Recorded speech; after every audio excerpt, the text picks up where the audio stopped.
Good afternoon, everyone, and welcome to the America's Recycling Landscape Today webinar. My name is Dina DeBose, and I am with the Sustainable Materials Management Team at EPA in Region 6 in Dallas. I'm also the coordinator for the America's Recycling Day events for the second year in a row. I will also serve today as a moderator for this panel discussion. EPA has made recycling a top priority. In fact, this week, our regional administrator just announced a new recycling goal of 50% by 2030. We understand that getting there won't be easy, but EPA has developed a national recycling framework as well as a draft recycling strategy that is available for comment until December 4th. The goals of the national framework are to promote education and outreach, enhance materials management infrastructure, strengthen the secondary materials market, as well as enhance measurements. EPA's draft national recycling strategy focuses on three key objectives: reduction in contamination in the recycling system, increasing processing efficiency, strengthening markets for recycled materials. So, in keeping with prioritizing recycling, today's town hall will include a panel of industry experts who have experience at the local, regional, and national level. They include Robert Smouse with the City of Fort Worth, Tamara Cook with the North Central Texas Council of Government, and Alita Kane with the Recycling Partnership. All are respected leaders in their space at the national, local, and regional level. At this time, you will hear from our regional administrator, Ken McQueen, and then afterwards, we will get a quick introduction from each of our panel members.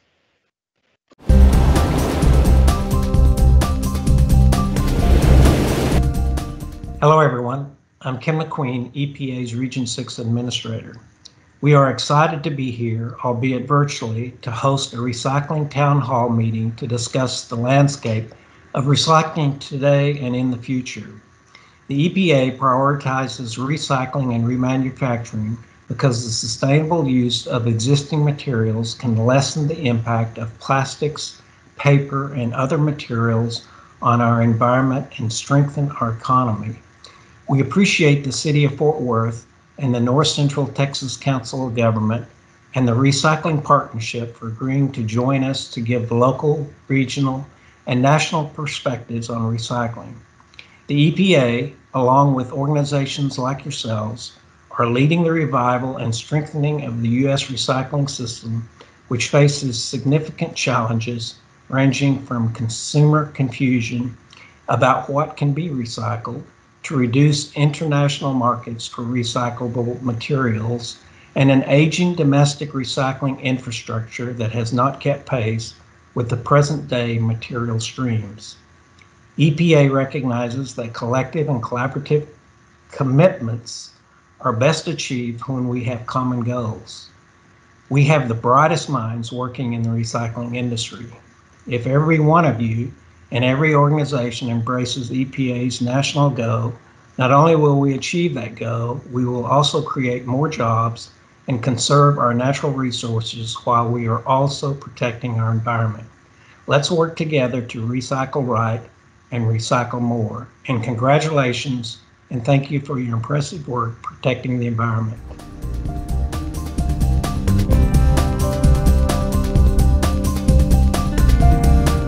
All right, at this time, I will turn it over to Robert Smouse, and following him will be Tamara Cook, and then following her will be Alita Kane. Thank you. Thank you, Dina. Robert Smouse, City of Fort Worth, Assistant Director. Recycling has been a part of my passion for 27 years. Next slide. And I graduated Western Illinois with the passion, came back to Texas. I'm a native Texan. I've been here ever since, working in various capacities. Proud husband, father, beautiful wife, children, and sometimes known as the recycling guru. Next slide.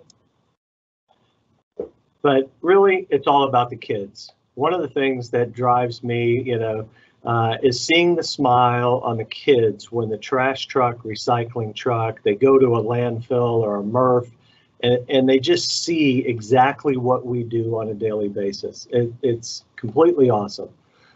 Next slide.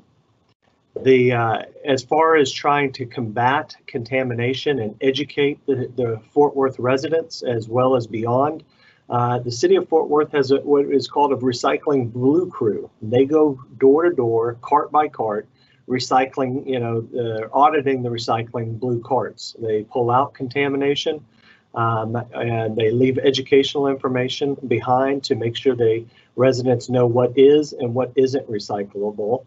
Next slide. And the one thing you don't want to do is, put non-recyclable items or wish cycling items in your recycling cart. Because during those, audits, the blue crew will pull it out, put it in a clear plastic bag, and put this tag, yellow sticker on there. That comes with a fee of $10 because there is such an impact between throwing trash in your trash cart the way it's supposed to be versus throwing trash in the recycling cart, and it costs us about 6 times more money to pull out that non-recyclable item. Next slide. Just kind of show you the impacts that we've had over this past year, and everyone being home, everybody is recycling anything and everything they can from the standpoint of trying to make sure that the services are fall within the guidelines within the recycling cart. Next slide. You can see, from a trajectory of 19 to 20 year to date, we continue to exceed up until October. We've exceeded last year's total volumes of material coming in. Next slide.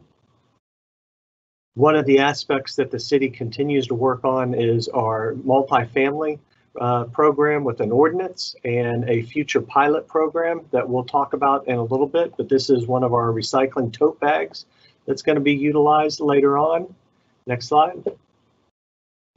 Beyond the curb, there's a lot of material that goes beyond the curb, and in Fort Worth there's 4 drop-off stations that residents can use. And you can see on the right-hand side of your slide, year over year, the continued use of these drop-off stations and diversion of material and recycling, and as well as throwing away their waste streams instead of at the curb. Next slide. Again, from a bulk waste, everybody being home during the first few months of the pandemic, it had a drastic increase on the amount of bulk waste at the curbs as well as going to the drop-off station. Next slide. And as well as yard waste. But you can see on both of those, they have tapered back to what you would call a historic norm. So looking forward to getting deep into recycling. And with that, I'll turn it over to Tamara. Yeah, great. Thank you, Robert. I don't have any fun pictures of my kids or not, but I definitely love them. So those were fun pictures to see your family. I've never seen them before. So hi, everyone. I'm Tamara Cook, a senior program manager at the North Central Texas Council of Governments. I've worked at COG, as we call it for short, for about 16 years. And for the past few years have been very focused on a number of sustainability topics and promotion of regional programs in our region, working through collaborative partnerships with our member governments, the private sector, industry, and all sorts of other nonprofits and other groups to advance our initiatives in our region. And one of those is waste management and recycling. So I'm really excited to be here today to share what our region is doing through partnerships and collaborations, which are demonstrated by this webinar today. So just a little bit of background on our agency for those who may not be aware in context about our region. COG is a quasi-governmental agency that serves over 200 local governments in the North Texas region, which is the blue area there on the map. And our largest members are the cities of Dallas and Fort Worth. So we're happy to have Fort Worth highlighted here today. And if you're familiar with our region, if you know anything about it, it is growing rapidly. and it has not stopped and not slowed down at all. And we are currently at a population of around 7.7 million and expected to be over the next 20 years close to 11.3 million. So that's about 4 million more people over the next 20 years moving to our region, which is huge. So accommodating those people that are choosing to live here and still providing a high quality of life is really what our agency strives to do. Next slide, please. So with respect to recycling and landfill capacity and kind of what we do on a regional basis, one of our goals is to really look at the regional landfill capacity and ensure that planning ahead for the future, we have landfill capacity to meet the needs of those additional 4 million people coming, and then all of those that are already here.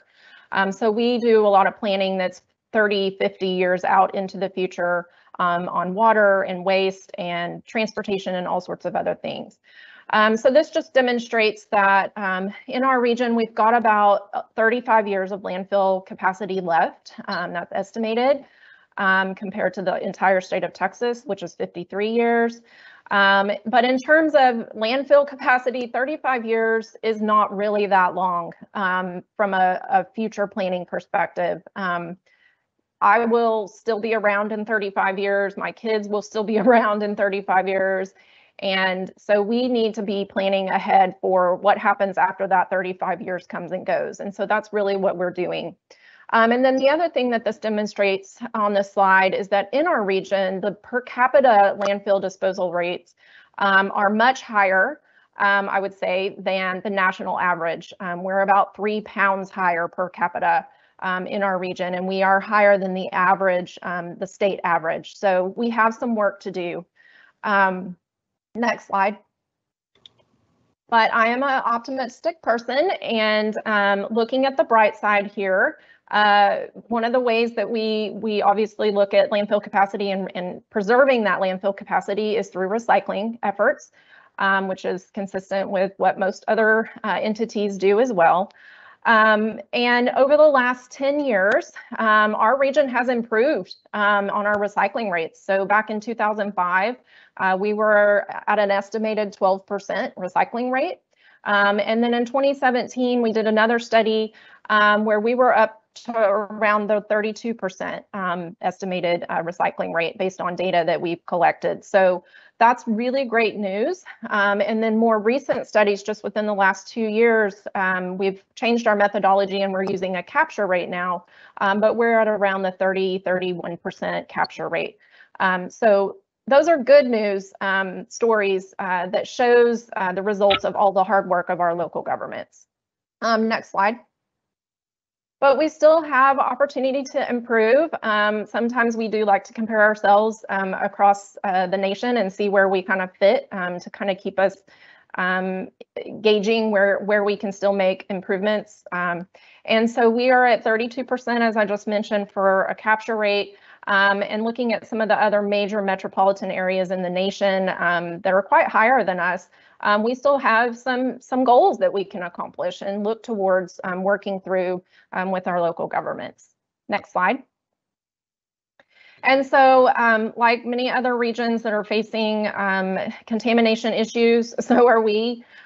We also looked at some economic data where we're basically throwing away $122 million worth of potential recyclable material that we feel like maybe we could capture some of that and put it back into the system for some good that can come out of it. So there's some work there on that side of it as well that we could do. Next slide. And as mentioned, contamination. Currently in our region, we're looking at an estimated 24% contamination rate. And we've got a big program, an outreach program that we're here today to talk about, where we are really focused on reducing contamination of 5 key things. Next slide. And these are our top 5 contaminants in North Texas, so I can talk about those a little bit later. But this is really what our campaign, Know What to Throw. Next slide, Brian. Thank you. Our Know What to Throw campaign is focused on. So thank you so much to EPA for hosting this. We are really excited to be here and participate and share what we're doing in North Texas through our partnerships and collaborations. And with that, I will turn it over to Alita. Thank you so much, Tamara. Thank you for all of those who have joined today from, the North Central Texas region and beyond. And thank you for EPA for bringing us together to celebrate really what is America Recycles Day post week, I would say. This weekend was America Recycles Day, and I think that for a lot of us, we missed out on those opportunities of being able to be together in person and celebrate, the work we're doing and the recycling industry as a whole. There's so many great folks out there, and I really am, appreciative of the opportunity to connect with you all today, if not in person, virtually, to talk about recycling, talk about where it's at, make sure that we're really keeping that discussion alive. So for those of you who aren't familiar with the Recycling Partnership, I'll tell you a little bit about our organization and first tell you a little bit about myself. So I come from working in municipal background and was there for about 5 years. I most recently worked for the city of Tampa. I do reside in sunny Florida, where it remains to be very warm.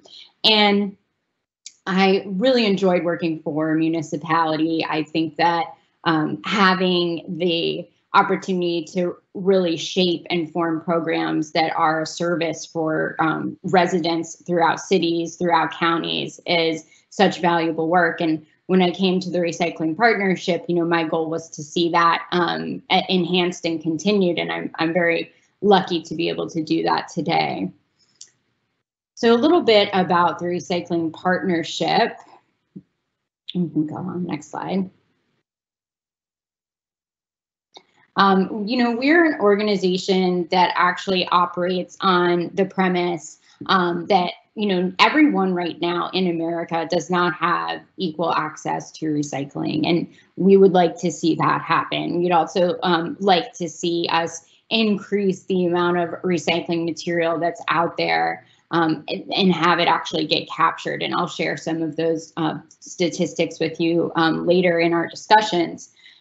With that realization, we know that communities need the tools and resources to get that done. So we work hand in hand with both corporations and communities to really align interest and ensure that those resources are getting to communities so that they can do the work. And what I can say that's very exciting is, currently we've been very successful with that model. We've reached about 60% of the US population, and we've done that by working with communities to get that work done.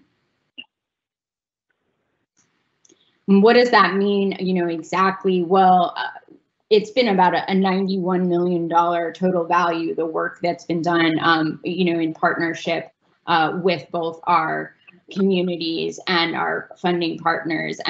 We've invested $53 million in infrastructure, provided about $11 million in technical assistance, and really most importantly, that has contributed to more recyclables being collected and a savings in both resources, natural resources, and a reduction in carbon. And that's really why we're here and doing this work.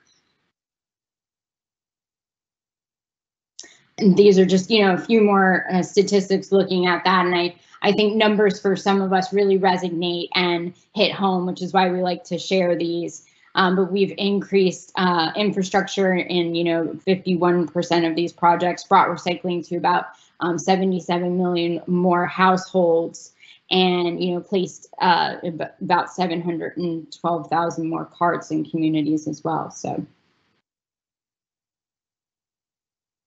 This is some of the work that we do, and these are some of the locations, I should say, where we work. So we really are all across the nation. If you haven't heard of our organization, I highly encourage you. You can see our URL up there, recyclingpartnership.org.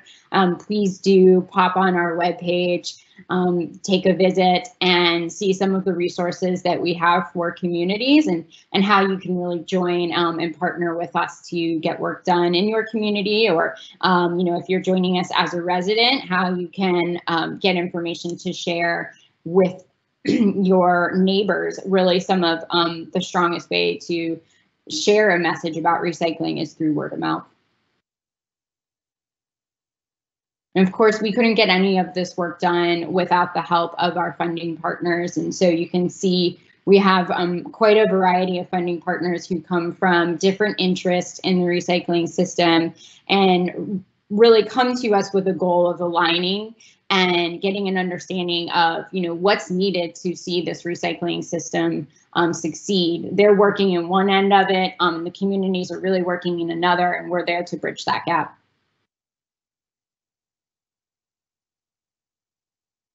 And so definitely just want to thank you all, for being here again and being a part of that change. Thank you to all of our communities, North Central Texas, COG, Fort Worth, both being communities that we have partnered with in getting work done. And we know that that's not easy. We know that that means more work on your plate. But we so deeply appreciate the work that you all are doing, and that you still look to us as a resource and allow us to be a part of that. Thank you, Alita. Thank you, Tamara.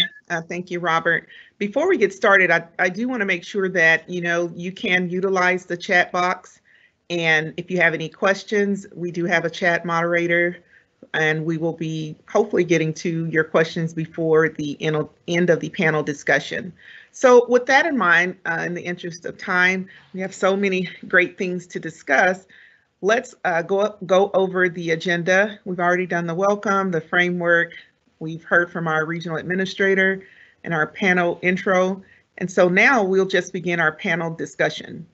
And so what I heard each of you say was your outreach and how you all are reaching out to your constituents, for Robert, to your citizens, and various campaigns. I understand that the foundation of any great recycling program is education. Fort Worth, can you speak to us about how you have worked to get the recycling message out to your citizens, and what's the impact of your campaigns that you're running? Oh, definitely, Dina. So, one, the city has kind of taken a multi-level approach with pushing out campaign information, both locally and regionally. From a certain standpoint, we work with HOAs, with certain area nonprofit groups, churches, and Boy Scouts, Girl Scouts organizations to reach them directly on the educational message. We have worked with the Fort Worth Independent School District.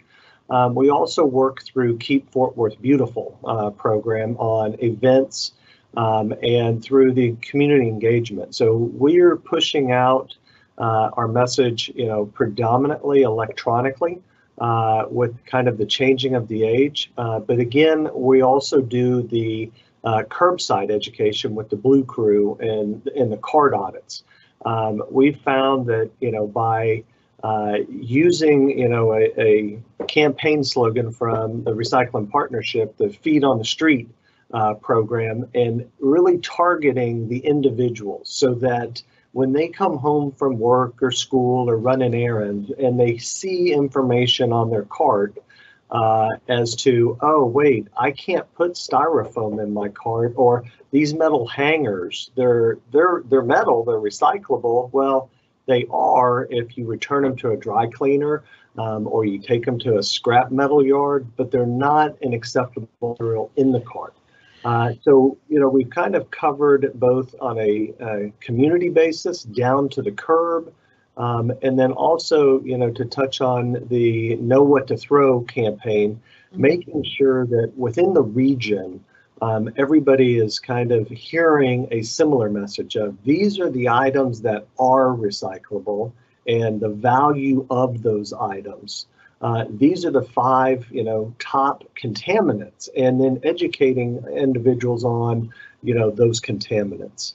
One of the questions I saw that I just want to touch on, with the photos I provided on the Blue Crew, those were done as a training program last year. So due to the COVID situation, we did actually go through a period kind of March through June, July timeframe of suspending the Blue Crew carts, understanding what would make the most sense and prioritizing resources to some other higher priority aspects.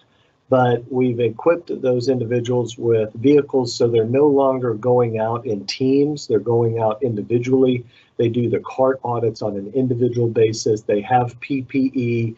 They go through a process of cleaning, any shared vehicles, equipment, on a daily basis, so that there's no cross-contamination. So that aspect of, individual safety is critical. So, I did want to touch on, addressing the one question that, I saw there in the chat. Great, thank you. And Tamara, just kind of piggybacking on that, can you speak more? I do understand that you all have a Resource Conservation Council to address your educational needs. Could you speak more to that? Sure. So Robert is a member of our Resource Conservation Council, and the way that COG works is because our membership are local governments in our region. They're a member of our association. We take our guidance from them on the challenges that they're having, technical assistance needs that they may have, and then we collaborate and work together as a region so that they can, for cost effectiveness reasons, and just sharing information and lessons learned. So this council serves as the Regional Waste Management Committee, and we have a long-range plan that guides our efforts. And part of that planning effort is education and outreach on all waste management topics, whether it's recycling or composting, landfill capacity. I mean, there's so many things that fit under that umbrella. But one of the key things that our committee initiated about 3 years ago now was they decided to set aside some funding that they received through the Texas Commission on Environmental Quality. And they decided to set aside a good chunk of funds to really come together as a region on the contamination issue and work together to develop a campaign that could be rolled out across the region and used by all of the local governments and other partners throughout the region, whether it's a university or a private sector corporation that wants to use it as well. But the whole concept was really getting back to basics and just like Robert was talking about, really focusing on what can be recycled and the key things that we do not want to be thrown in the bin because through MRF audits, we identified kind of those 5 key things that are real troublesome. So we've done a very targeted campaign for the last 2 years now. And back that up with some data collection.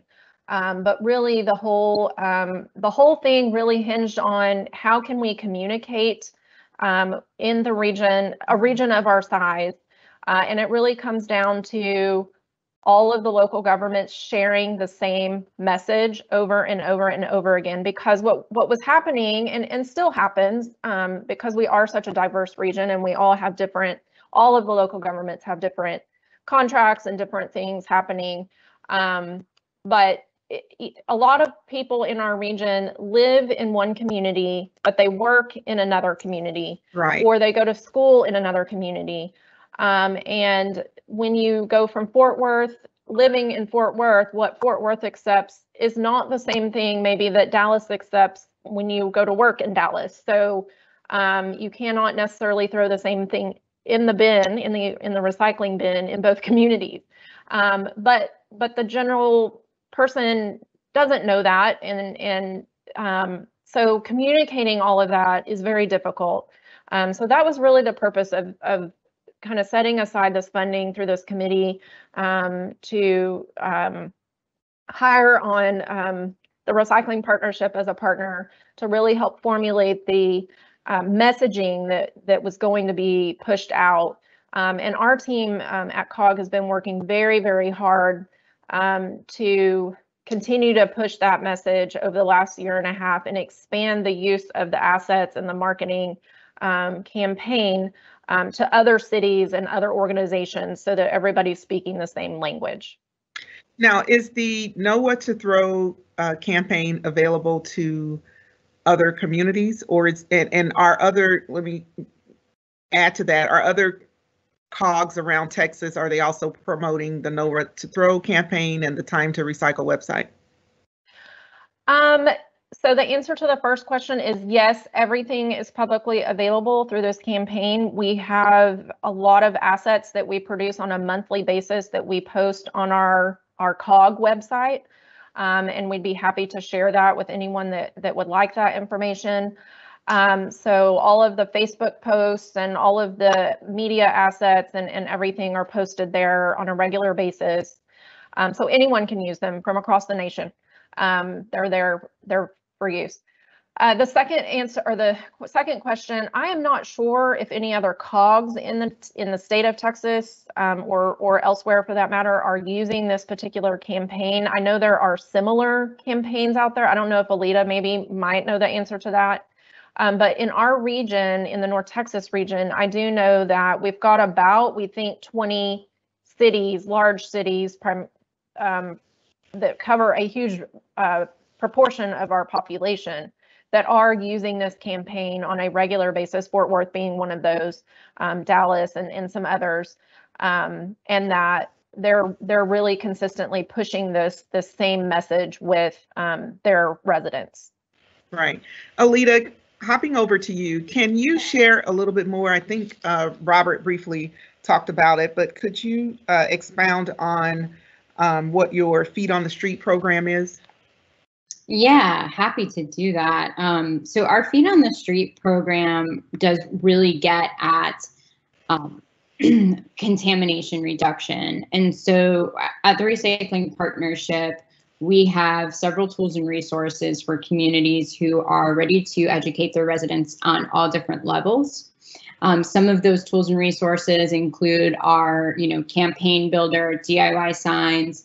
Just to go back to your question, Tamara, the Know What to Throw campaign is utilized in other areas across the nation. I don't know of any other Texas COGs that are specifically using it, but at the Recycling Partnership, we do have all these open source resources for communities. The Feet on the Street program is kind of what I like to consider like the Cadillac of anti-contamination campaigns. It really does require a community to have the readiness to do this, but that's why we're here. We are there to provide the support, technical support, and in some cases, financial support to do this as we are working with Fort Worth in doing so. The program is it's curbside tailored feedback for your residents. So just as it sounds, there's a crew who's going from cart to cart and they are doing a quick inspection of that cart. So don't think full scale audit where they're like tipping it out and actually sorting through all of that material. Our goal here is to reach as many households as possible. So they are lifting the lid, looking in, seeing at first glance, can you see any noticeable contamination? Which a lot of times, for those of us who have been out there in the field, it's there, it's present, you can see it when it exists, or you can smell it, unfortunately. So once you have determined if a cart is contaminated, you provide that curbside individual feedback to let the resident know exactly what went in the cart that shouldn't be there, where they can find resources to know what can go in that cart. And then varying by community to community, they may also let the resident know, this is a warning. The next time we won't be accepting your cart. And in some cases, we have seen communities really escalate that to the need to remove carts from households where we have, repeat offenders. So they've given them a warning, they've given them all the education they possibly can, and then they've given them multiple rejected carts, meaning it wasn't collected. But at that time, if it's determined, that resident just isn't able to participate in the program, the way we need them to participate to keep the program running, the cart can be removed from the household. And a lot of times the resident then does have an option to get it back if they want to go through the right steps of educating themselves.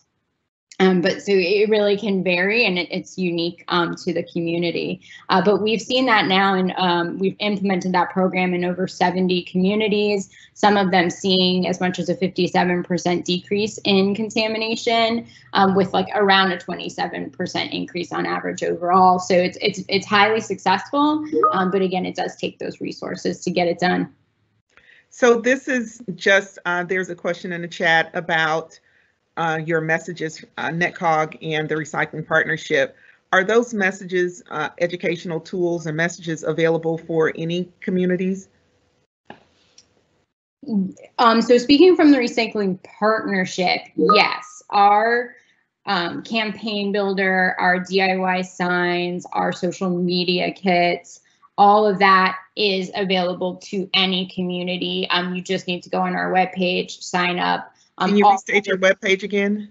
Yeah, it's recyclingpartnership.org. Okay. Tamara, what about you all? Do you have educational tools available for any communities? Yes, I just sent the links to our Know What to Throw campaign specifically to Robbie in the chat box, so maybe he can share those on the chat box with everyone. Those are, again, available to anyone.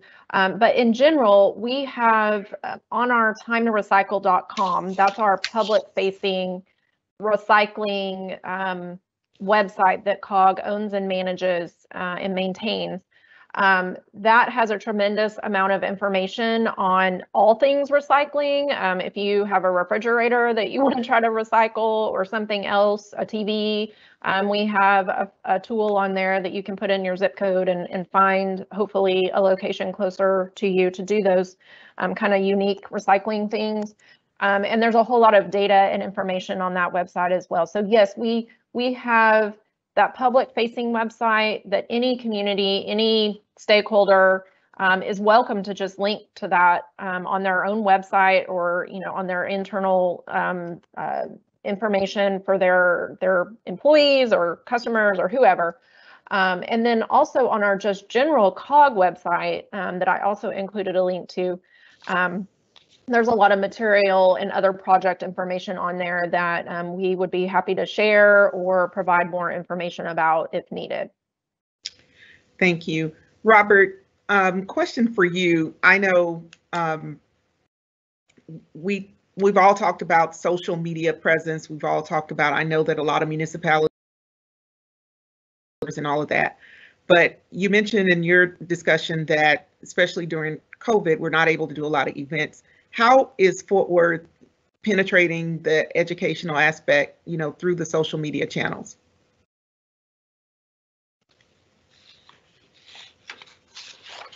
Did we lose Robert? Robert, go ahead and unmute. Sorry about that. Thank you.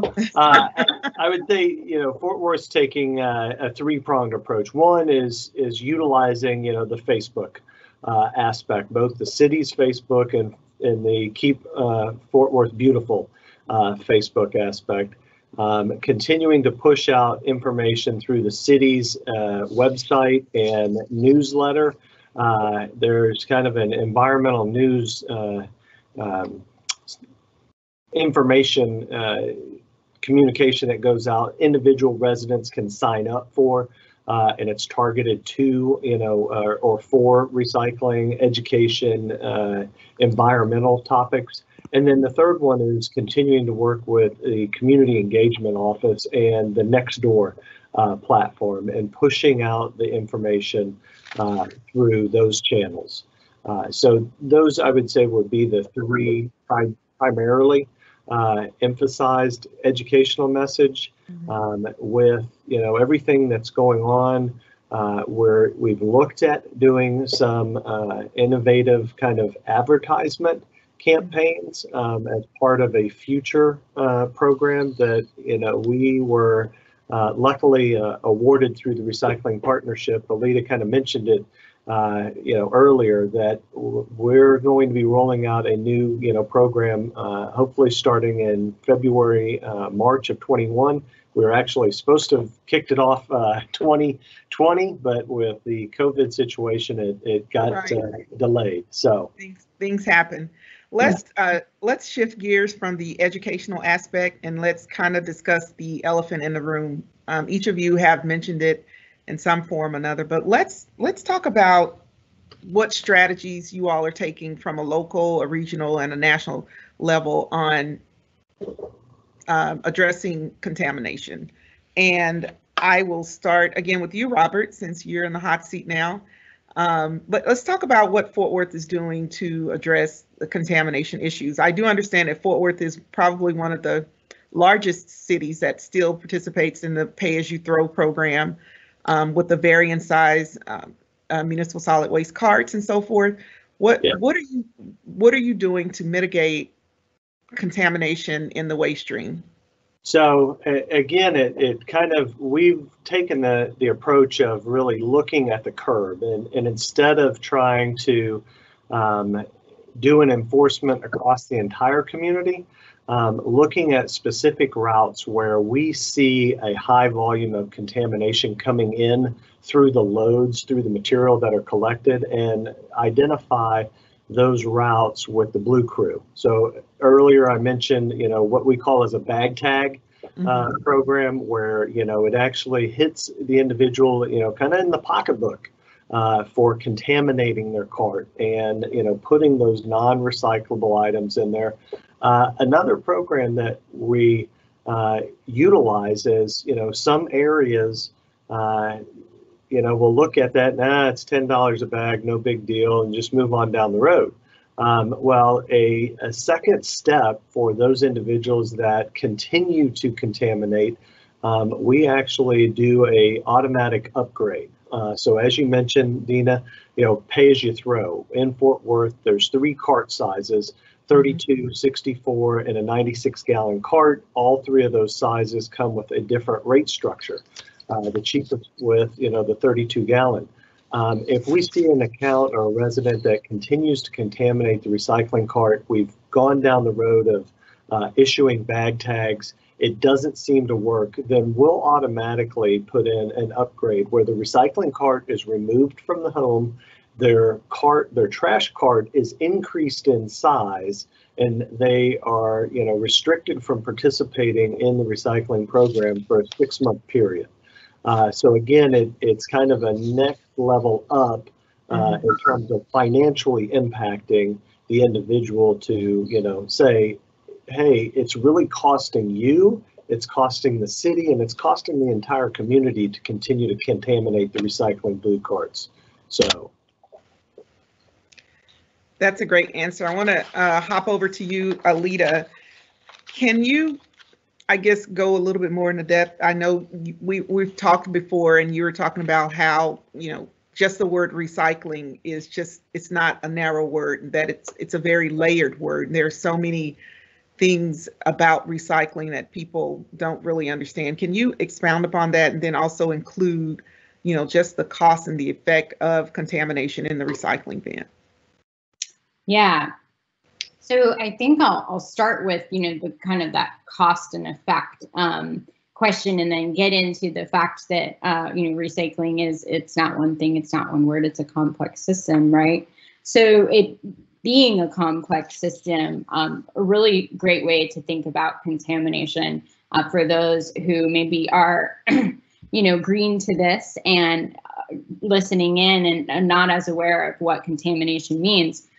Think of it as is really, we're talking about efficiencies, and recycling works when it is an efficient system working properly. When you have contamination coming into that system, which really simply means things in the recycling cart that don't belong there. And that can range from everything from a plastic fork, which seems, relatively lightweight and innocent, to a motor from a lawnmower, so there's a real range there. But when those go into the system, they really weigh it down. They weigh down the efficiency of it. So instead of a truck coming through a household and picking up, recycling for that household, and then the next one, and then transporting it to a material recycling processing facility and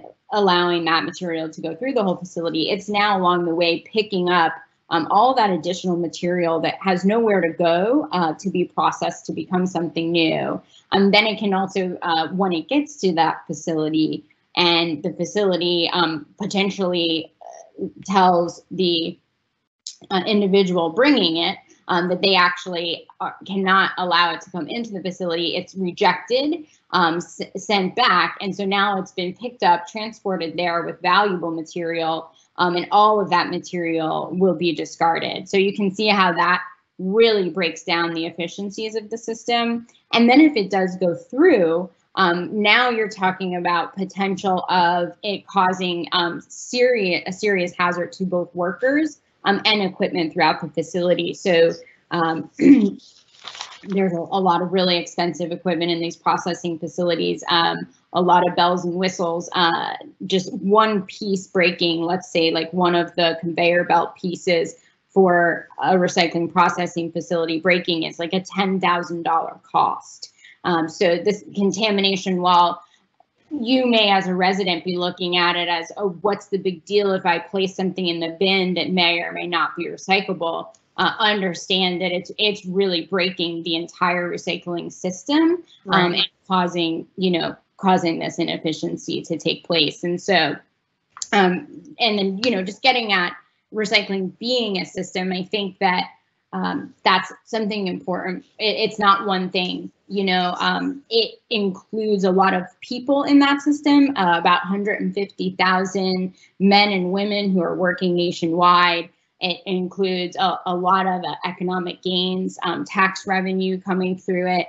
And most importantly, this is a active industry, but it's also saving natural resources along the way and preventing, the destruction of those resources being harvested and reducing greenhouse gases. And then really, I want to say, it most notably, because we all are here kind of around America Recycles Day, recycling is it's a public service, and it's an incredibly valuable public service that we at the Recycling Partnership have surveyed folks and know that they see it as very valuable. And it's a way for everyone to take part in sustainability and take action in their communities. And it's one step that they can do, because the world of sustainability can be really complicated itself. And being able to incorporate that into busy lives, it's tough. But recycling is something that we've been doing for some time.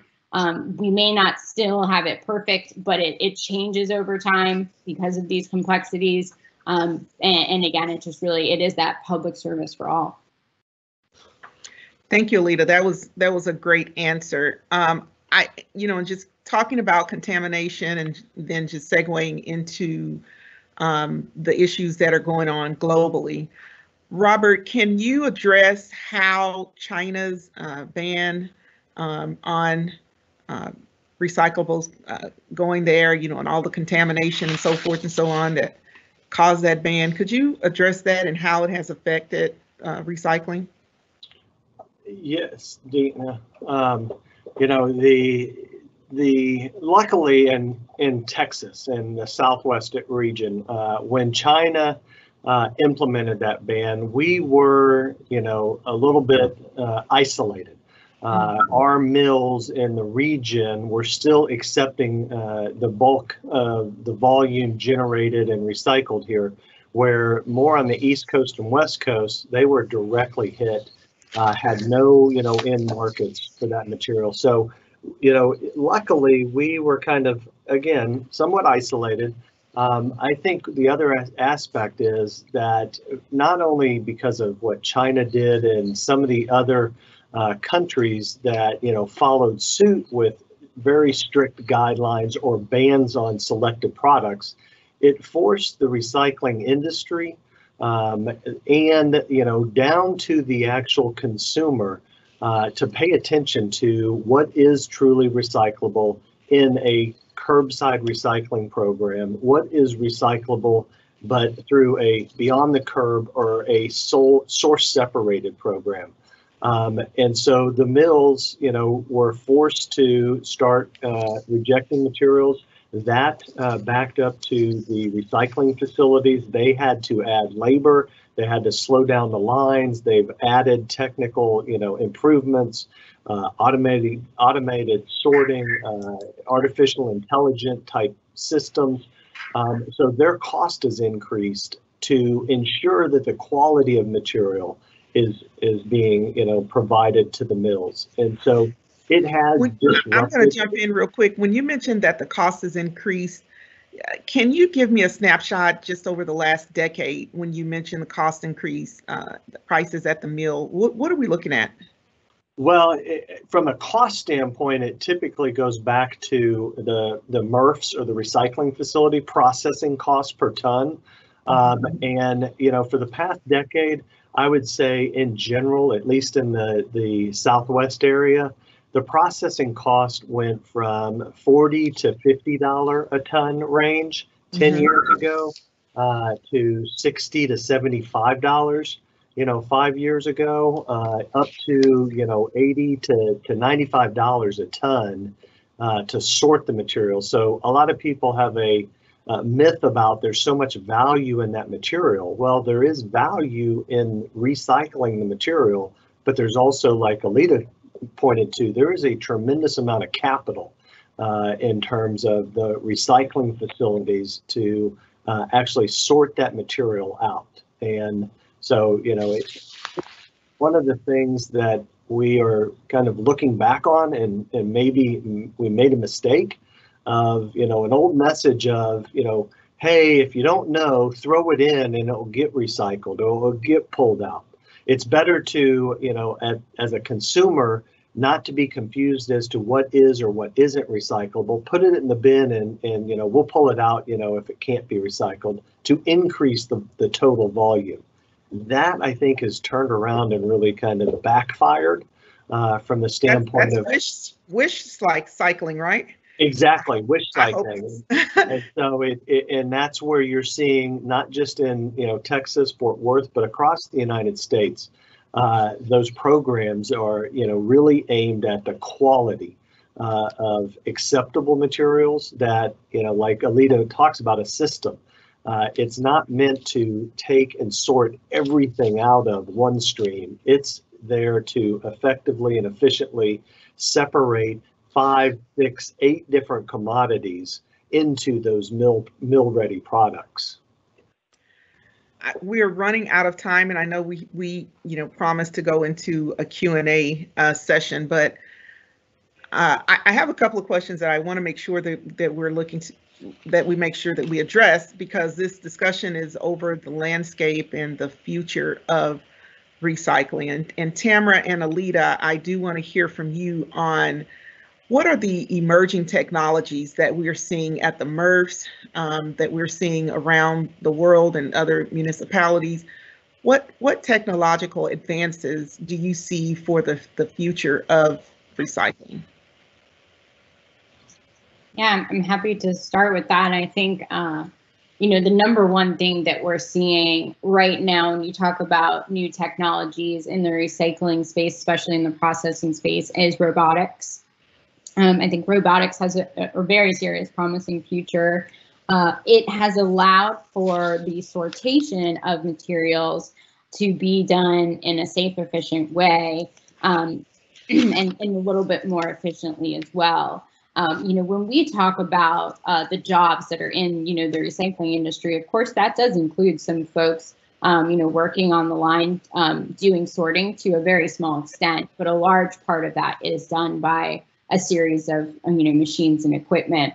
And, you know, those aren't the highest quality jobs. Those aren't the ones that we really tout in the recycling industry. So robotics would be coming in to really take away that safety hazard for folks working in those positions as well, and allowing, you know, to sort more material. You know, no longer do you have the hazard if a robot arm, you know, ends up getting stuck by a needle or touching something sharp, or you know, a chemical burn. All of those are taken out of the equation. And then most importantly, you know, the technology is just advancing over time. But as these are used in the MRF, we'll even see that advancement further. But it's able to recognize a specific material and find that one material so that that's all it's pulling from the stream, and you're getting a cleaner bale at the end. And, you know, that bale is what's then being sold and sent out to market. So I would say robotics in that space. And then, you know, looking at the collection space, we have a lot of RFID and a lot of camera technologies that are emerging to give us a better view on the material that's coming in, both through the trucks and through the containers. And so it's allowing us to actually see what's in a dumpster, what's in a roll-off, and both, you know, what's in there in terms of contamination, and then how full is that container, and when does collection need to happen. So, you know, again, the goal of recycling is to reduce greenhouse gas emissions. It's to save us natural resources. And so if you have a truck running a route and it's collecting several containers that only are partially full, you know, that's not what we want for the system. So these are the types of technologies that can tell us, you know, this is when a container is full, this is when someone needs to go out for collection, or this is what's in there, you know, let's make sure we're flagging these things that are contaminant. And then RFID, you know, on carts can tell us what participation looks like on a route. And so maybe that's where you need to increase education and get more folks participating in your program. So I think there's quite a few technologies out there that will continue to kind of advance the space. It takes, again, resources to put them in place, and to be able to have the staff to utilize and monitor them. I love that answer. That's a great answer. And as we sort of wrap up, I mean, it actually went by fast. So thank you guys for all of your expertise. But I do want to make sure that you have the opportunity, you know, maybe there was something we didn't get a chance to discuss, but maybe you want to expound upon, for instance, markets, what the future or the outlook of recycling is. If you would just, if each of you maybe will take the next, you know, a minute or two each, I just want to do a quick round robin and get your final thoughts on what is the landscape of recycling, what's the future.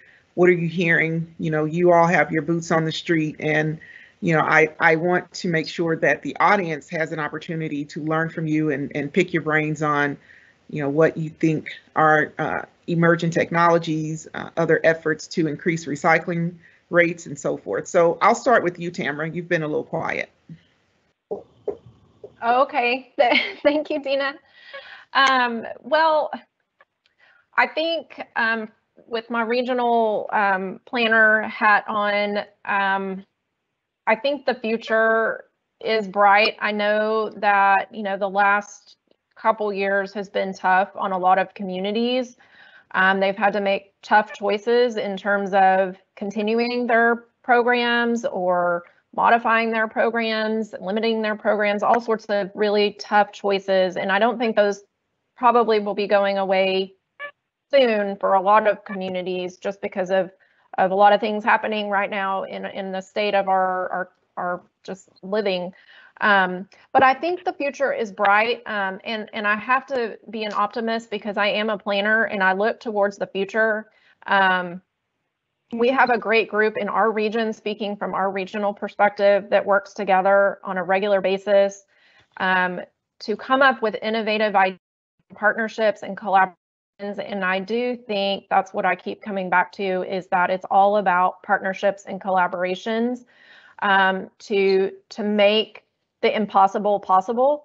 And in terms of markets and expanding markets in our region, yes, that is a key goal of our waste management committee, and is a goal that we would love to work on from a variety of areas, whether it's tires or recycling or composting or any of those things. And those require partnerships and collaborations with the private sector and the public sector, and everyone coming together to identify, where are the priorities and where are the needs, and then what can we do about it. So those would be kind of my takeaways, I would say, in terms of that's what COG is there to do, is bring everyone together and work on those really challenging things that one community cannot solve on their own, but together, working together, can we put in a new MRF, or can we work together to put in a new market of some kind, or try to get one in our region, or whatever it is. But really working together collaboratively is, I think, part of the solution. Not the only part of the solution, but it's just one element. Thank you. Robert, so just some final thoughts on the future, the landscape, markings, or whatever you don't feel like you got a chance to get out during this discussion. Well, first of all, I want to say thank you, to EPA, the Region 6, and reaching out and asking and suggesting today's opportunity, because I think education is one of the most critical aspects of the recycling industry, the whole sustainability effort. I agree with Tamara. Recycling is kind of being really challenged right now, but it has become such a staple of everybody's daily behavior that it's just, how are we adjusting to, a lot of people refer to recycling 2.0. I think we're jumping to 3.0 or even 4.0 with the market shifts and the amount of manufacturers and producers using that recycled material. It's here to stay, and we just have to educate. We have to make sure individuals are recycling the right items at the curb, because once it's mixed, it becomes much harder and more costly to pull out. We need to support the recycling industry and what we buy. Starting to think which is the better items to purchase, your products in. Ensuring that, cardboard, there's a lot of material being shipped to homes, and taking the extra 30 seconds to flatten that cardboard box down so that it does fit in your recycling cart. It does get recycled. It doesn't have packing peanuts and plastic material inside the box. So it's just, know what to throw and recycle right on the front end. And, the industry and the markets are going to continue to, take their participation, their partnership role in making sure that, recycling continues to improve. That's great. I think, if we tied, recycling to dollars, I in doing this and us going over questions, I think it was very interesting for you to share. I believe you said it was about, did you say $6 or something? Or there was something with a 6 in it, I can't remember, when there's just like one item that contaminates a load. It was just an astronomical amount, when you looked at it over the course of, millions and millions of people, throwing that contaminated, greasy pizza box away, or putting that Walmart sack into the recycling bin, just the trickle down effect from that. I think you might have been, 6 times. When you look at a ton of trash, if it's picked up in the trash container and taken to the landfill versus a ton of trash that people wish cycle, or, they put it in a recycling cart, it is 6 times more expensive to collect trash in a recycling cart, process it out. It still has to go to a landfill. So, Fort Worth last year, in essence, about $600,000 was spent on contamination. And so that, it adds up one cart at a time to make a big impact. All right, thank you. Alita, anything else before we head over to our questions.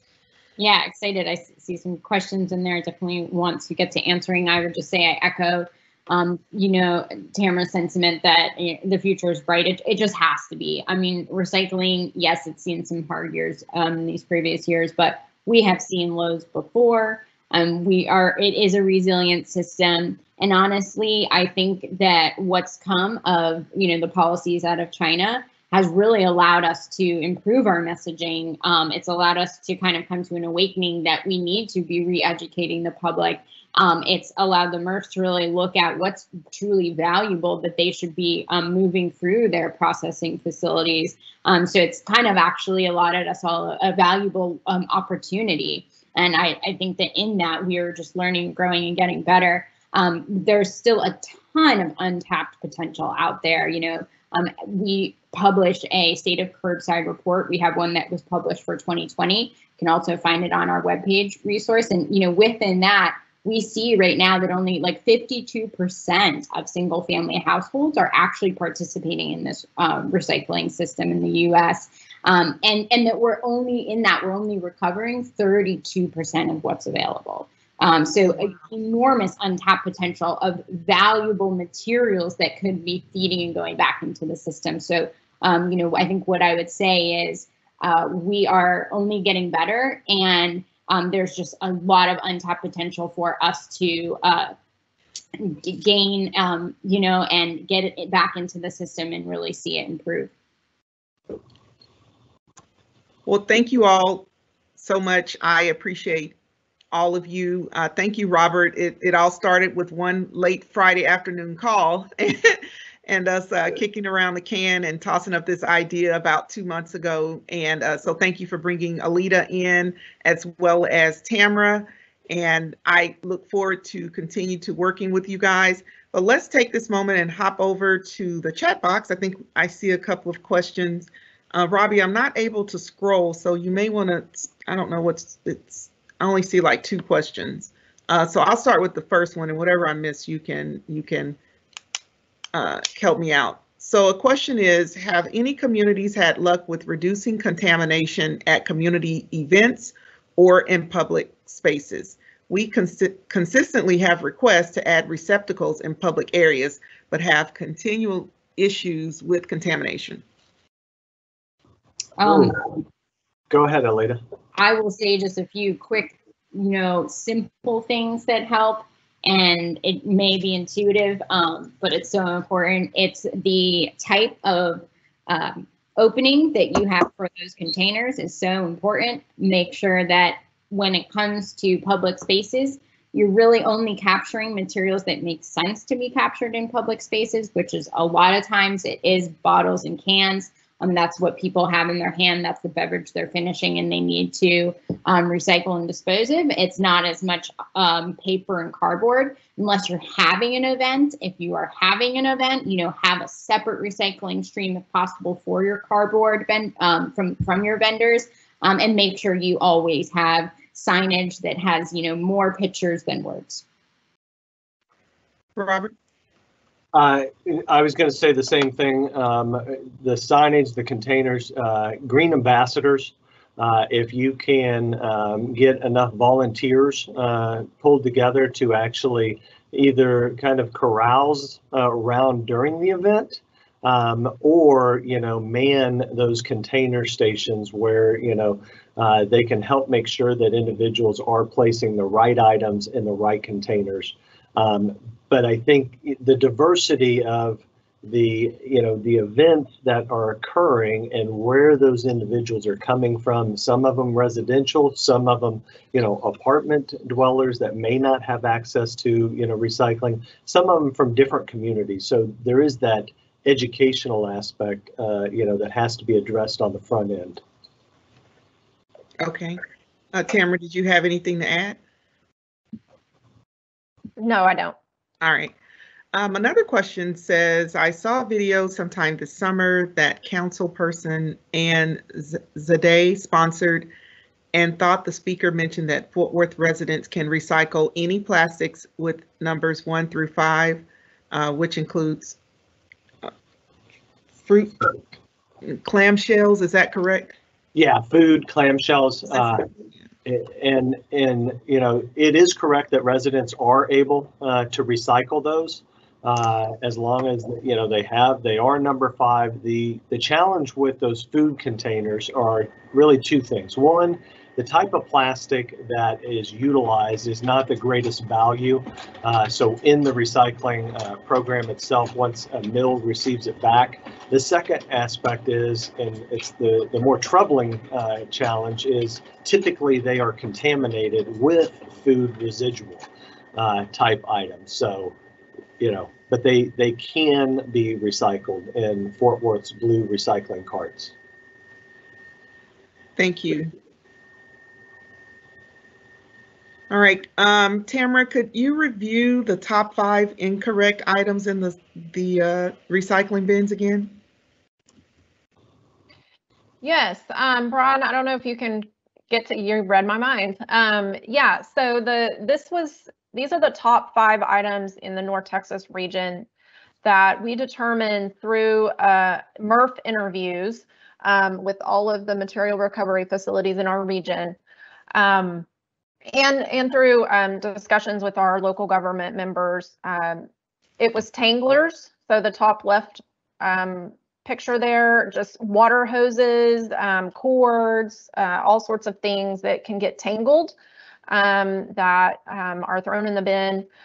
Food containers, propane tanks, believe it or not, many propane tanks and kind of big cylinders like that were being disposed of in the wish cycled, I would say, in the bin.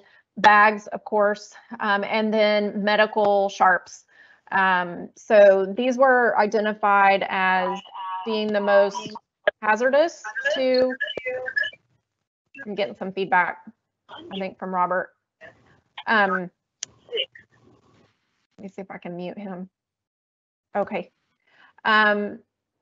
These 5 items were identified as being hazardous to the employees at the MRF, obviously dangerous, you know, from a propane tank going onto a big truck, you know, fire hazards, those type of things.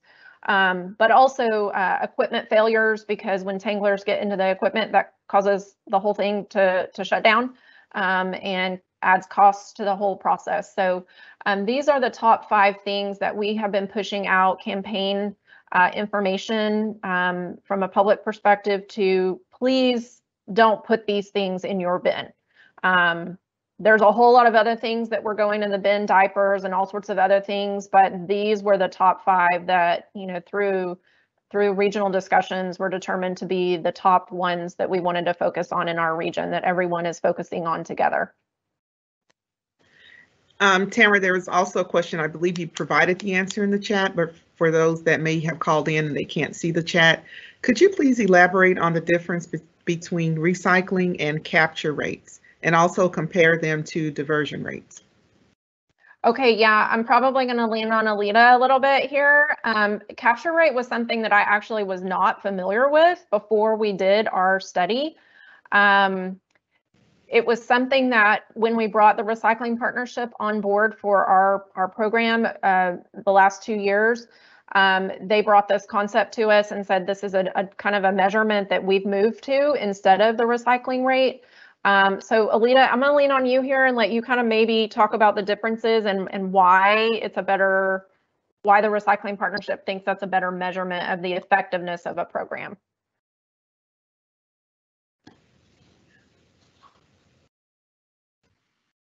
Thanks, Tamara. Happy to do that. So there is the traditional measurement of tons, right? Which most of us are getting data on in a recycling program. And the tons tell us, you know, how much recycling is coming from our residents to a MRF. We can then even take that tonnage data. We can spread it out over how many households we have if participating, if we can get those participation numbers. And we can even say, you know, how much tons are coming on average from each household.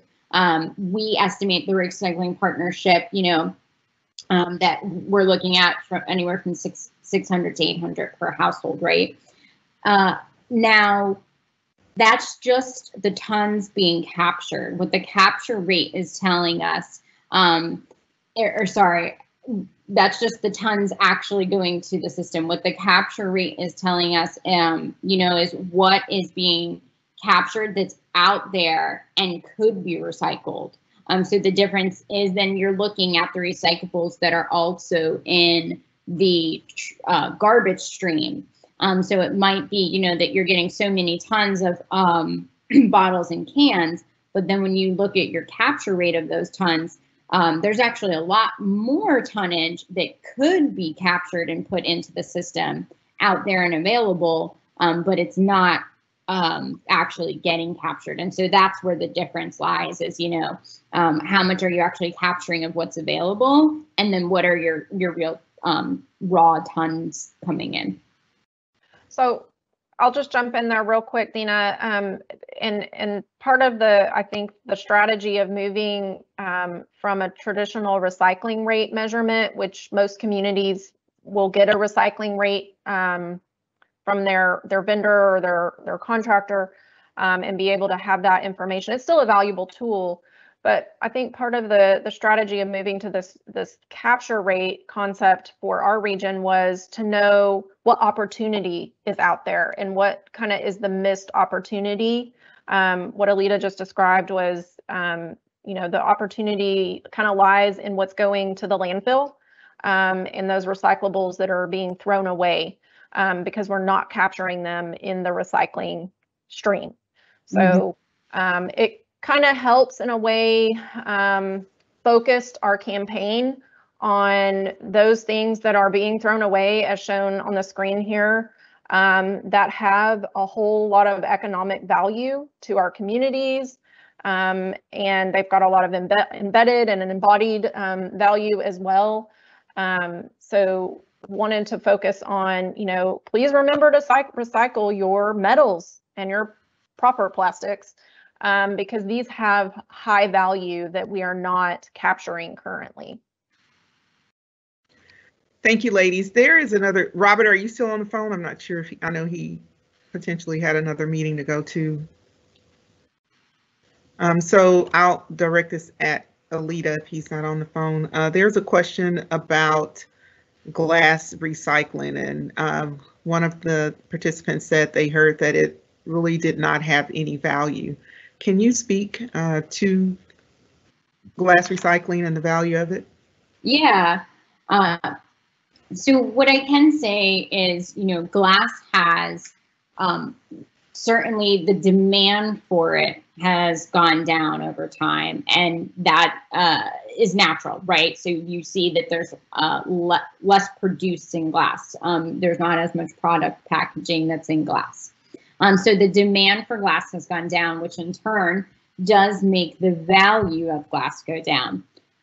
However, it's very regional. And what I can tell you is, in your North Central Texas region, you have a secondary glass processor. So your material first goes to the processor where it's all sorted out and baled. They are sorting out glass, and then they are taking that glass to, a secondary processor who is turning it into a glass collate to go back into bottles or to go into maybe an aggregate material. So yes, it still has value. It's still part of the recycling system. And unless your community is telling you not to recycle it, then I would encourage you to continue to put it in your bin. Another question says that we get a lot of questions from residents that are reading about the East Coast, West Coast challenges with recycling, that are now saying that very little is actually getting recycled. Are there local data points that we can share to combat this message? I will let Tamara answer that, but yes, I know there are local data points that they have.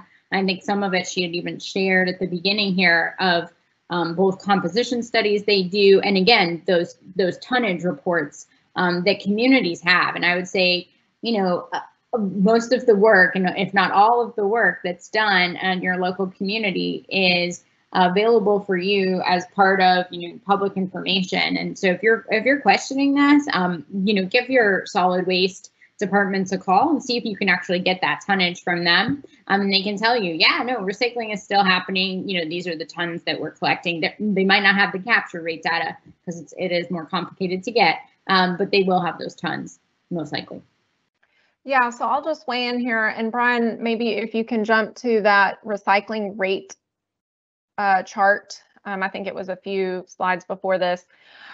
So I maybe one before that. Sorry, the one right. In general, so our region is recycling. We've got, as shown on this chart, we do have 31%, 30-ish% recycle capture rate in our region. So that means that we're recycling over our region with a lot of caveats built into kind of the methodology and how this was done.